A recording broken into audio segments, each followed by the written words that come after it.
जो मतदान हुआ है उसकी पूरी सच्चाई आपको कल मिल जाएगी। ये वाला कुंभ जो है, महाकुंभ की कोई परिभाषा नहीं है, लेकिन क्योंकि जमाना आजकल मार्केटिंग का है, 144 साल का किसी ने प्रमाण नहीं मांगा।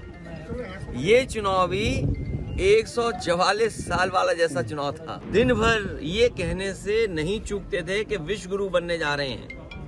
अर्थव्यवस्था उनकी तीसरे नंबर पे पहुंच रही है। वो आजकल कैसे चुप घूम रहे हैं, मौन हो गए हैं। कल दिल्ली के नतीजे आ रहे हैं, कल मिल्कीपुर के उपचुनाव का नतीजा आ रहा है, उसको लेकर के आपने लगातार चुनाव आयोग पर निशाना साधा, सवाल खड़े किए। आखिरकार संवैधानिक संस्था पर इस तरीके के सवाल क्यों? कई बार एग्जिट पोल के जो अनुमान होते हैं वो ठीक नहीं निकलते हैं। जो एग्जिट पोल अपने सर्वे के माध्यम से जानकारी देता है वो कई मायने में सही नहीं निकलता।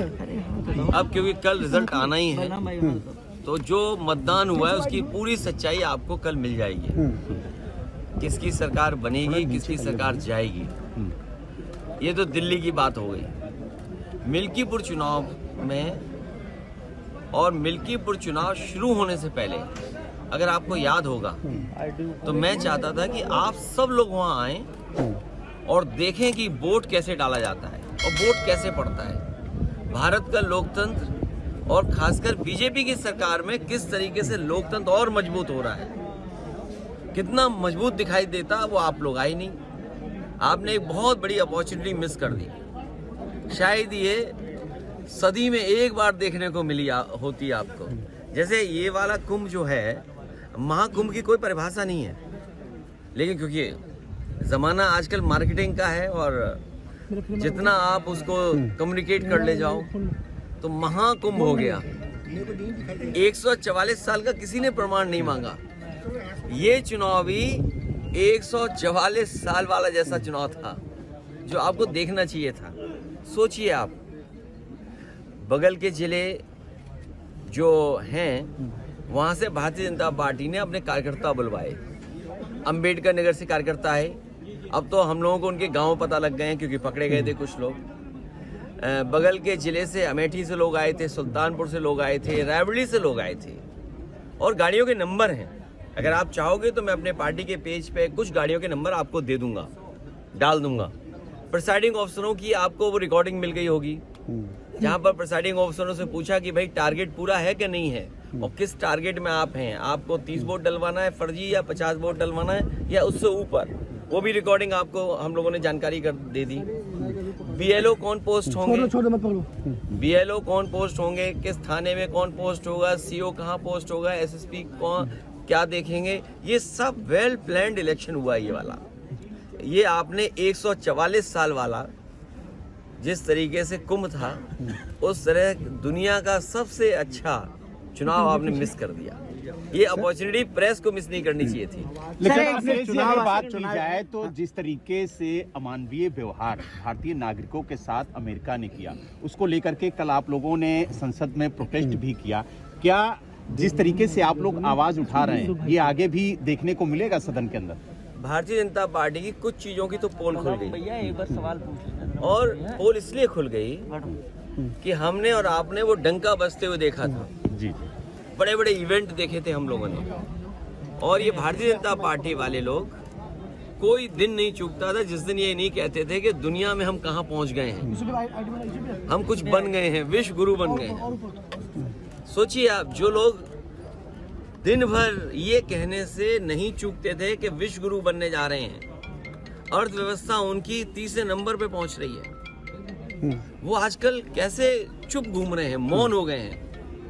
जो विश्व कहने वाले लोग मौन घूम रहे हैं। और जिस तरीके से लोग लौट करके आए हैं, ये कह देना कि पहले भी ऐसे लोग लौटे थे, लेकिन पहले हमारी अर्थव्यवस्था इस जगह नहीं थी, इतना हम अर्थव्यवस्था का डंका नहीं पीटते थे। और कैसे लोग आए हैं जिन्हें शौचालय नहीं जाने दिया, बाथरूम नहीं जाने दिया।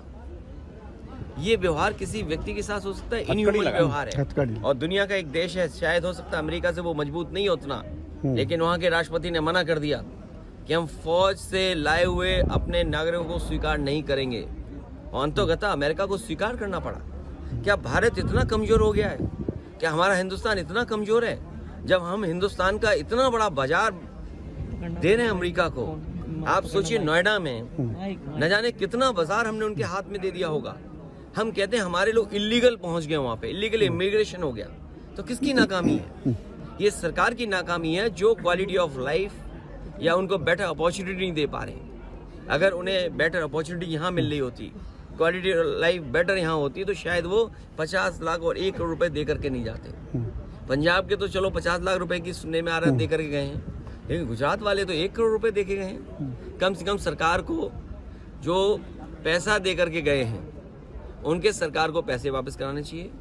और जिस उम्मीद के साथ वो लोग गए थे, घर परिवार के लोग, वही नहीं, भारत के और भी लोग हैं जो अपनी क्वालिटी वाला बेटर जीना चाहते हैं, जॉब्स चाहते हैं, नौकरियां चाहते हैं, अपने परिवार की सिक्योरिटी चाहते हैं, अपने परिवार की प्रॉस्पेरिटी चाहते हैं। उनको सरकार मौका दे। अगर मौका नहीं देती है तो ये जो अर्थव्यवस्था में आप दिखा रहे हो ना कि हम किस ऊंचाई पे पहुंच रहे हैं, आप कुछ लोगों को ऊंचाई पे पहुंचा रहे हो, आम लोगों को उस ऊंचाई तक नहीं ले जा रहे। एग्जिट पोल के बाद टीएमसी ने सवाल खड़े किए नेतृत्व पे, आप क्या कहना चाहेंगे?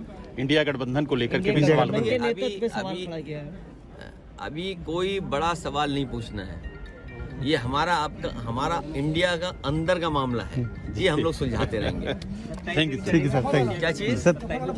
27 में पीडीए चलेगा और पीडीए के लोग देख रहे हैं कि उनका वोट कैसे छीना जा रहा है, वो कैसे अपमानित हो रहे हैं। उन्हें एसओ की पोस्टिंग नहीं मिलेगी, सीओ नहीं बनाया जाएगा, क्योंकि वो वोट में कहीं ना कहीं आपको दे देंगे।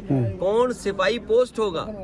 क्या पीडीए परिवार के लोग नहीं देख रहे हैं कि भाई जब पोस्टिंग होगी तो उनके नाम देखे जाएंगे, उनका नाम काट दिया जाएगा। तो ये जो पीडीए के लोगों का अपमान हुआ है, और यही तो हम कहते थे कि बाबा साहब भीमराव अम्बेडकर जी ने जो अधिकार दिया है उन अधिकारों को छीन रहे हैं। बात ये वोट ही नहीं डालने दोगे आप, या दूसरे आपके लोग वोट डाल लेंगे, ये कहाँ की वो है? इसीलिए मैंने कहा कि इलेक्शन कमीशन मर गया है।